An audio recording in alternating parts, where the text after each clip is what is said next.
This is what we're going to work on today. These are the fork legs that belong to Bob Navola. And before we even start them, there's a funny little story. It was and I hope I remember all the details because it is a good story. It was about a year ago, we were doing an overhauling up by Bob's, and I noticed his fork legs, because this bike somebody from England had it. The whole front of the fork leg was corroded, and I thought, oh my God, it looks terrible. And so I offered to him at the time, I said, next time you pull a fork legs, do a tire change or anything, bring them down, and in a couple of days I can get this all restored, make it look nice. At the time, what I thought was we had some serious, real corrosion here. So what happened is, in the course of the year, over that year, Bob had some electrical issues with the bike. The bike, at the end of last season, Vince worked on it, and all his videos are out on our little YouTube channel. But we never got to do the fork legs. So this is the part I like. MotoGP is this weekend. In fact, it's today. So it's a rainy Sunday. And of course, Bob and Glenn went down to the MotoGP. They're going to hug and kiss Valentino Rossi or whatever they're going to do. I have no idea. But what I did, I got up early today. I thought, well, I'll work on the fork legs here. Bob was over last night, the night before, because they left for a 2-day trip down there. He brought the fork legs, and they were all full of grease and corroded and everything. And I want to show up close what some of the issues with these forks really are. So while I have them in house here, there's a lot of little things I can do to make these better. And he's already had some work done on the internals, and I think, I may not have it right, that he's already got new fork seals in it, but didn't look like they were leaking anyway. But let me show this up close. This is important stuff. Now, if we go out to the garage later, I'll try to show up close some of the work I've done on fork legs. But this is the issue right here. This is the front of the fork leg. I'm not sure you can see it, but the corrosion goes pretty deep.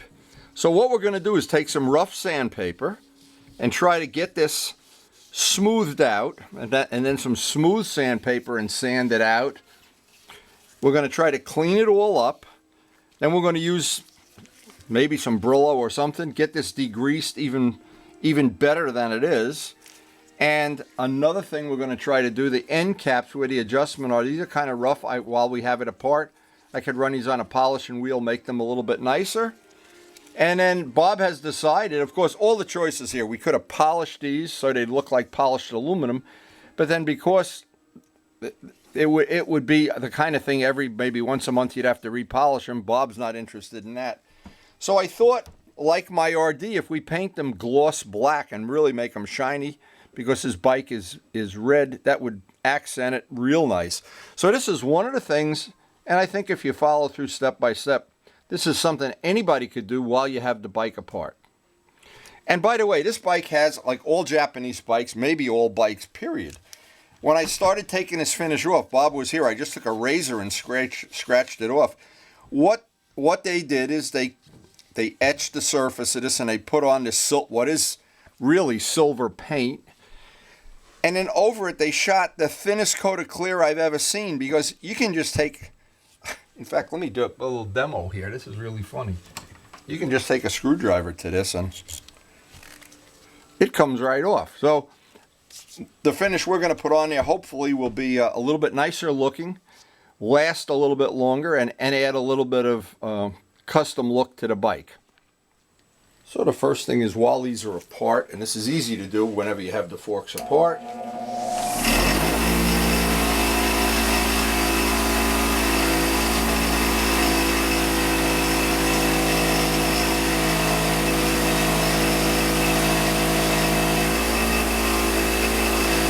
this aluminum is really high-grade aluminum, so it polishes up really, really nice.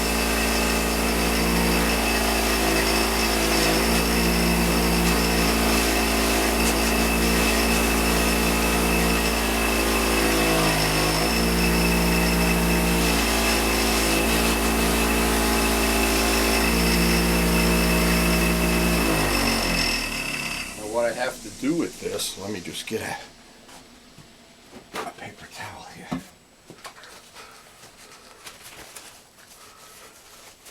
Because what I'm going to do is go across the whole top here.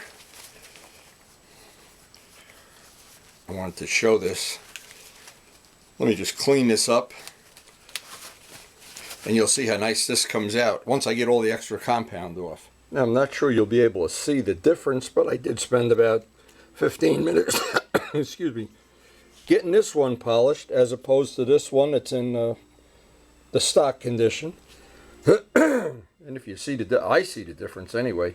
And actually, this is something you see from sitting on a bike. So on all the bikes that I've done, I've spent a lot of time getting the top of the fork legs anytime I have them off. Get this top edge, you actually see this little ridge, I think. So spending this time adds a nice little detail touch. Sometimes you never notice little things like this, but all of a sudden you see, oh, gee, that looks a little nicer than a stock bike. And it costs you 10-15 minutes of polishing. So with this part of the job done, and these really came out nice. Bob, I know you're going to love looking at these instead of looking at those corroded adjusters you had before. I know Bob appreciates the work, and I know he loves being part of the A-team. Now, a great tip I want to share. This is a tip no matter what forks you ever take off the bike. Works every time. And what happens when you go to put these forks back on, the bottom, you have to slide, no matter what fork you have, you have to slide this up in the lower triple clamp. Now, what I always do, and what the late Kenny Augustine taught me a trick in the 70s that works perfectly, is you're going to put these back, take some wheel bearing grease. Now see, in some cases you would have the reverse forks, the painted part would be up here, or the anodized part. Remember, like the modern forks on the R1, this is anodized. Don't want to scratch that up. That's really looks ugly when it's scratched. Great tip. Take from where it's going to go in the triple clamp about an inch more. Take your hand with some wheel bearing grease, grease it all up, and leave plenty of grease on. The grease isn't going to hurt anything, trust me. Once you have that grease, take the hole in the triple clamp, take the bolt out. Now you're going to put new Loctite on those bolts. They should be grade 8 bolts, and don't use Home Depot bolts on the fork legs. Put that bolt aside. Take the inner race of it, put some wheel bearing grease. Now when you slide that on, it's a tight fit, but to get it to spread apart, what I do, I take an old screwdriver, of which we have plenty, grind a little bit of an angle into it so you can jam that down into the notch. And what that does, it spreads just enough that you can slide this in without scratching it, ripping up the anodizing or the paint. Or in this case, I've polished these legs for Bob so they look real nice. You don't want to see a big scratch on it. Now you're all done. You're done with this job.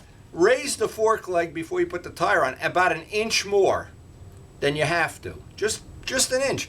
Wipe all the wheel bearing grease off.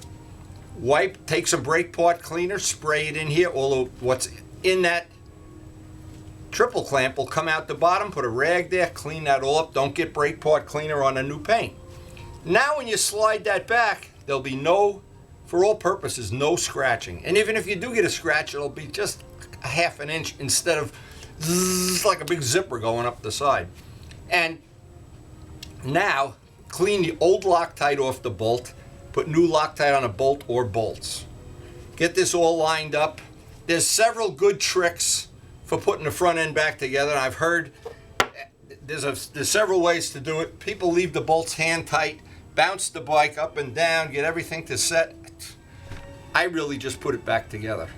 And I've never had a problem, but if there's a trick that I don't know about and I find it, I'll certainly pass it on. But anyway, we really did. I think these are going to be they're really going to be nice. This was about a half hour's work, Bob. I think you're going to enjoy looking at it every time we go for one of our infamous rides. Now to get on to the hard part of this, the painting. Now the first step, let me just move this over a little bit. On this is going to be, I want to look at the part that I'm going to see as being the most important. I'll spend most of my time on the side that you see, the front, and around the edge. In the back here, I'm just going to give it a lick and a promise. Now, of all the things you can do when something has not been touched in 25 years or 20 years. I think this bike is pretty old, but I don't even know what year it is.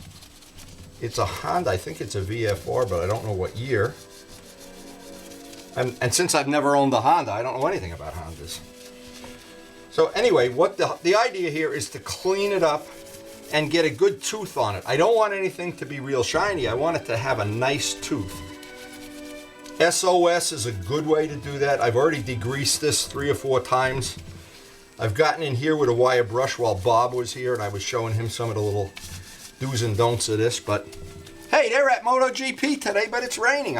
They're ready to. They're obviously going to race in the rain, but what a shame that you drive all the way down to South Jersey there. Anyway, last time that I went to an AMA race down in Millville, the weather was perfect. I felt like staying there, but the last time Luciano and I did a track day at Millville, it was my red bike was in the best form it was ever in. Came home and I needed a set of tires. It was an expensive day. It was like a $600 Saturday or Sunday or whatever it was. Anyway, that's not the point. The point is I wanted to show this. Once I get this done, and again, like everything we do here in the shop, it's messy and dirty and sloppy, but at the end of this day, we'll have something Bob will be very happy to own, I'm sure. There's little rubber boots that go over here, and I've showed him the trick to putting them back on after this restoration of the fork legs. Trick is to get them warm. Just use a heat gun or a hair dryer. Don't make them, you can burn yourself. But it's like mounting a tire. The warmer it is, the better. And since we're going to be mounting tires soon, I'm getting in that mood. Okay, so this is going to require, and I'm not going to just let the camera run here. This is going to require probably 15 minutes a leg. But I want to get a surface on everything. Everything to have a little bit of a scratch surface. And the biggest thing you never want to do is paint over where there's the corrosion of the aluminum, because aluminum corrodes from the inside under the paint. So what'll be, there'll be like a bubble in the paint. You paint over that, 6 months later the bubble breaks, and that's the end of all your work you put into it. So we want to make sure if there's any loose paint or any bubbles, any corrosion, anything that's going to cause our job not to look great 10 years from now.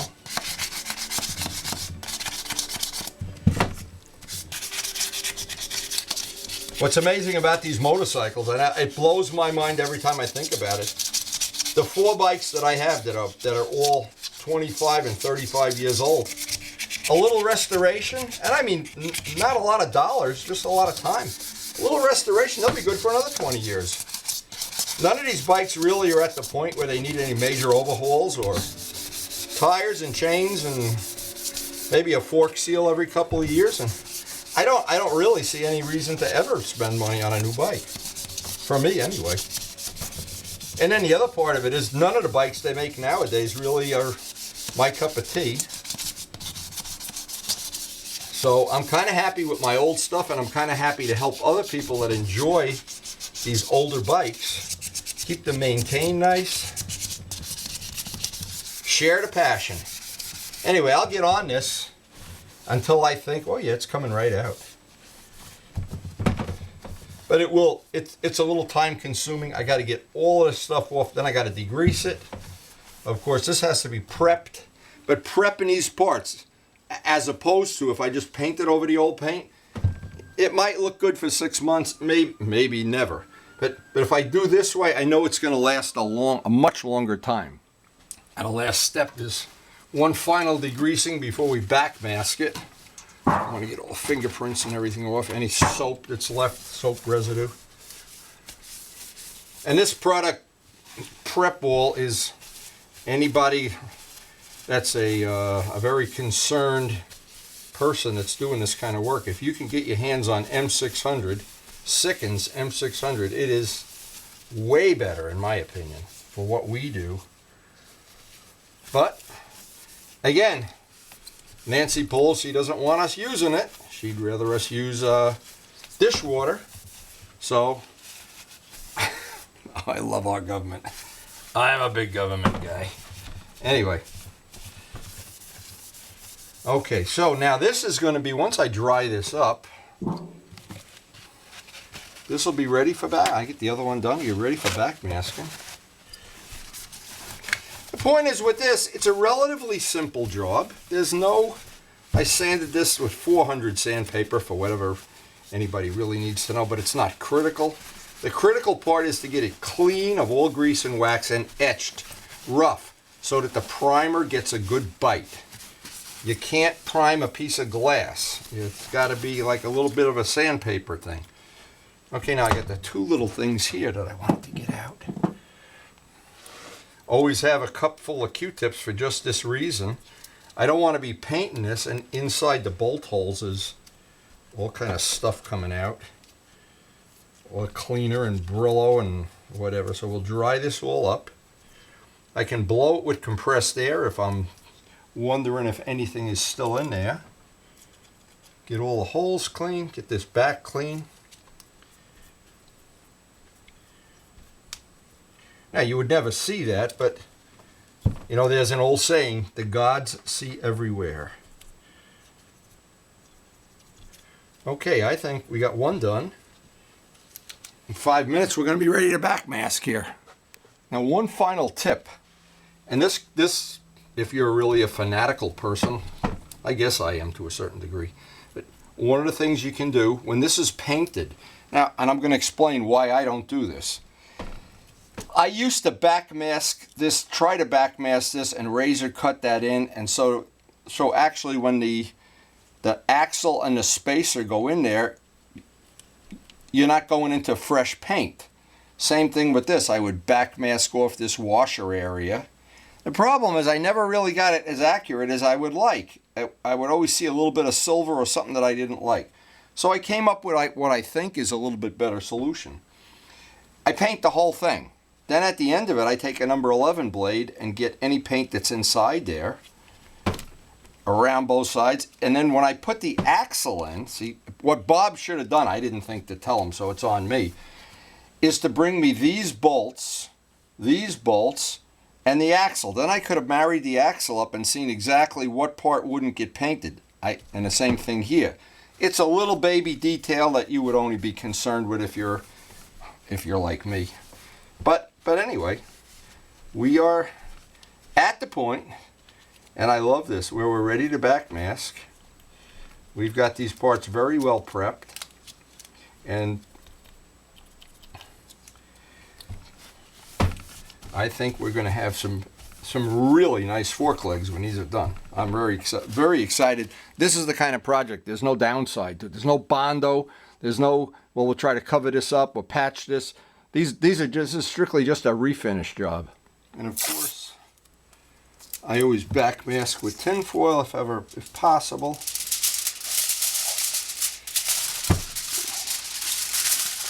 I've already got an edge piece on there. This should go really quick. Now the only thing you have to remember, if you're doing this kind of stuff, this tin foil isn't really being held on. So if you're holding this like I'm holding it here and you point it down, it could slide out of the tin foil. So what I do to prevent that, put on several layers, and then up at this end, and this is just because I'll tape that on. And now I'll recover this with tin foil, but that'll mean this tin foil, it'll tend not to slide right out. Now our parts are ready for prime. It's still raining just a little bit out there, so I'm going to wait. And if I have to wait till tomorrow, I will. But this is the hard part. From this point on, it's relatively straightforward, and there shouldn't be any problem. We just need to wait till it stops raining. So I took advantage of the fact we had about a 5-minute gap in the rain, and it's raining again. But I wanted to just get the lightest coat of primer on here. I don't want to use it for filler. I want to keep the paint thin. Yeah, that's going to be beautiful. That really is going to be beautiful. I'm real happy the way that worked out. Yeah, now it cleared up for 15 minutes. I got these things primed, and look, it's right back to pouring rain again. That's what we fight every day in the shop. The weather is not our best friend. Not today, anyway. I imagine they're down at that MotoGP getting soaking wet if it's raining down there, too. Now, this is what we're ultimately going to hopefully have, is a real shiny, high-gloss black. You can see what I did down there where the washer is. I scraped the paint off by hand. Well, I'm not sure how this is going to play out, but we're gonna see. And what I was talking about with the anodizing, you don't want to scratch that anodizing when you pull the fork legs off. And I've had them off a few times already in changing parts. These have been off. We painted those gold to kind of look like the anodized ones, but you know, obviously they're paint and they're prone to chip. These I just did a little quick polish on. And these, if you only knew how many hours I have into these have been off the bike 3 or 4 times for polishing and replacing fork seals and changing rotors and whatever. But every time I do it, hey, the fork, and I think about something. If you see a bike coming at you, one of the first things you see is the fork leg. So it's kind of a focal point of the bike. And it's worth spending that little extra, I think it is, a little extra time to do it. Whether you do a polish, a paint, or a restoration, it doesn't even matter. It's whatever makes you happy, whatever floats your boat or boats your float or floats your banana, I don't know. But that is one of the little focal points of the bike, and we're going to try to make these as nice as we can for Bob, that's for sure. Now, just for reference, what I'm talking about, this is a set of stock wheels, stock fork on a GS. And if you look, well, there's a stock Kawasaki. Not real appealing, but then when you think you put a little time and effort into it, well, the whole thing changes. And to me, there's almost no money here. This is almost all hand labor. And there's plenty of videos on YouTube if you want to do it a different way than I do it. That's for sure. There's a million ways to do this stuff. But no matter what, I like to wind up with something. To me, having polished parts when you ride the bike, just wiping it off at the end of the ride is so much easier. Well, today we toughed it out most of the day, but it's certainly we're near the end of the day, and it does not look like it's going to stop raining. I don't know. It's just, sometimes you win, and sometimes it just keeps raining. Now, it took a few hours, but we finally outlasted the rain. We got the couple of coats of black on here. That's going to dry up overnight, because basically we're at the end of the day here. And what I want to do is, and it's going to be, well, I'll have to do it tomorrow. I'm going to put some clear on this. It's going to dry a couple of days so Bob can handle it at least one day. Other projects we have cooking here, as you can imagine. Now that Glenn's windshield is on, the wheels are ready for a sand out and some paint, assuming we get some weather. We're ready for Mark to pick up the last of the Honda parts, and Glenn has the material for the seat. And the big one is we're waiting for a convenient time for Vlad to stop by with the Benelli decal. That's coming. A lot of stuff coming. It's been a busy year, and we are coming up on the end of a very busy year. So hope you've enjoyed sharing all these adventures, and hey, most of all, thanks for watching.